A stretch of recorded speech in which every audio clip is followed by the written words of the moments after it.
tes yaitu skala bertingkat. Baik, skala bertingkat adalah sebuah penilaian yang didasarkan pada suatu skala. Jadi, biasanya angka-angka yang digunakan atau yang diterapkan pada skala itu mempunyai jarak yang sama. Jadi, mereka diletakkan secara bertingkat dari yang rendah ke yang tinggi. Maka dari itu kita sebut dengan istilah skala bertingkat. Nah, di sini skala tersebut menggambarkan suatu nilai yang berbentuk angka terhadap hasil pertimbangan. Jadi, seperti yang dikatakan oleh Oppenheim, yaitu rating given a numerical volume to some kind of judgment. Jadi dia memberikan beberapa nilai terhadap beberapa keputusan yang kita ambil. Jadi di sini kita dapat menilai hampir segala sesuatu dengan skala, dengan maksud agar pencatatan dapat objektif atau penilaiannya secara objektif. Kuesioner, apa sih itu kuesioner? Kuesioner adalah sebuah daftar pertanyaan yang harus diisi oleh orang yang akan diukur. Dalam hal ini adalah responden. Misalnya meliputi data dirinya, pengalamannya, sikapnya, dan pendapatnya seperti apa. Kuesioner dapat ditinjau dari beberapa segi, yaitu ditinjau dari segi siapa yang menjawab, 2 ditinjau dari segi tanya jawab. Di mana ditinjau dari segi siapa yang menjawab di sini ada 2, yaitu kuesioner langsung dan kuesioner tidak langsung. Kuesioner langsung di sini adalah kuesioner yang dikirimkan langsung dan diisi langsung oleh responden. Sedangkan kuesioner tidak langsung di sini adalah kebalikan dari kuesioner langsung, yaitu kuesioner yang dikirimkan dan diisi langsung bukan oleh responden. Ini saya akan menjelaskan materi tentang teknik non-tes dengan tema daftar cocok atau checklist. Metode checklist adalah metode informal observasi di mana observer sudah menentukan. Inilah contoh dari daftar cocok atau checklist yang berbentuk tabel, yang dimana pilihannya ada 2, yaitu iya atau tidak. Tinggal mencontreng atau mengasih tanda centang di salah satunya. Di sini saya akan menjelaskan mengenai teknik tentang wawancara, di mana wawancara adalah suatu teknik penilaian yang dilakukan dengan jalan percakapan atau dialog, baik secara langsung ataupun face to face. Secara langsung apabila wawancara itu dilakukan kepada orang lain, misalnya seperti guru bertanya kepada orang tua muridnya atau bertanya kepada teman muridnya.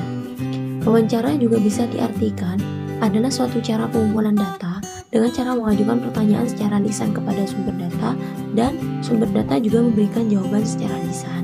Nah, di sini ada 3 tujuan dalam pelaksanaan wawancara, yaitu yang pertama untuk memperoleh informasi secara langsung, yang kedua untuk melengkapi suatu penyelidikan ilmiah, yang ketiga untuk memperoleh sebuah data. Baik, di sini saya akan menjelaskan tentang observation atau pengamatan. Jadi, observation atau pengamatan adalah suatu teknik yang dilakukan dengan cara mengadakan pengamatan secara teknik serta pencatatan secara sistematik.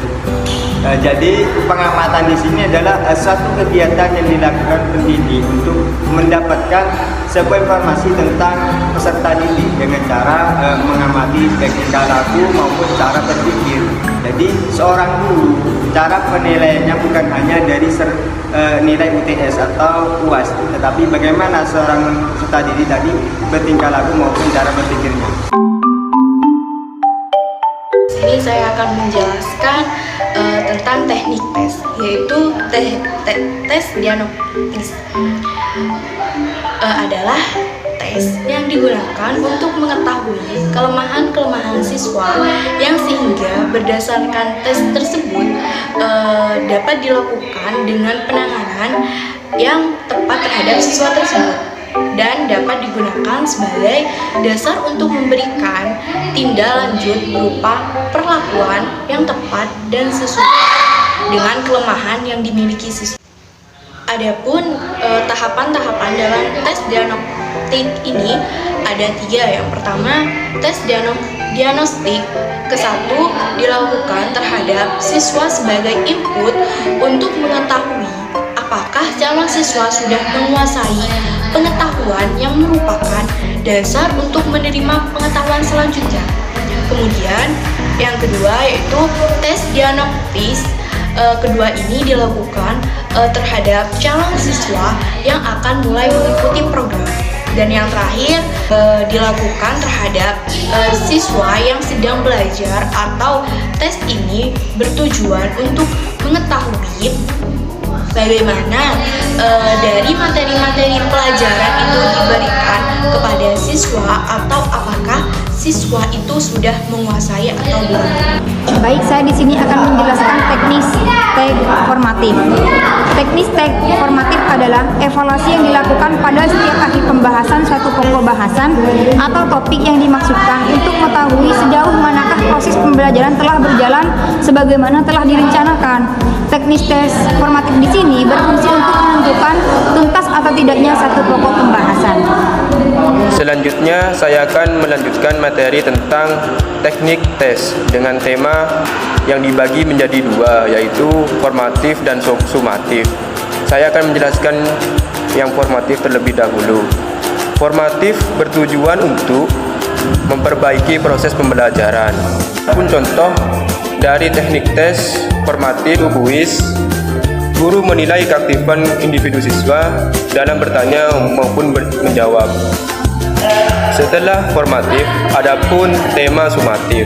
Sumatif berfungsi untuk mengukur kemampuan dan pemahaman siswa. Contoh dari sumatif tersebut yaitu ujian sekolah. Guru menilai dari evaluasi dari semua mata pelajaran selama satu periode. Ini saya akan menjelaskan tentang teknik tes. Judulnya perbandingan antara tes diagnostik dan tes formatif dan tes sumatif. Diagnostik itu sendiri adalah tes yang digunakan untuk mengetahui kekuatan dan kelemahan siswa ketika mempelajari suatu. Contoh seperti bertanya siapa sahabatmu, mengapa kamu memilih dia untuk menjadi sahabatmu. Sedangkan jika formatif itu sendiri adalah untuk memperbaiki proses pembelajaran, tidak hanya menentukan tingkat kemampuan siswanya. Yang pertama seperti proyek, di mana seorang guru menilai dari kemampuan siswa tersebut dalam memecahkan masalah, baik secara berkelompok ataupun yang berbentuk objek. Sedangkan jika sumatif itu sendiri adalah merupakan pengukuran kemampuan dan pemahaman siswa dan sebagai sarana memberikan umpan balik kepada siswa. Yang pertama UN, di mana guru memberikan nilai dari evaluasi dari beberapa mata pembelajaran selama satu periode.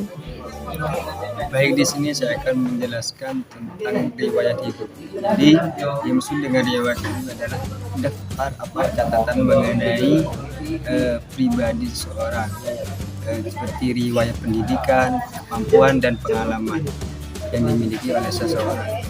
Contohnya seperti di bawah ini. Dan urutan dari riwayat itu seperti nama, tanggal lahir, jenis kelamin.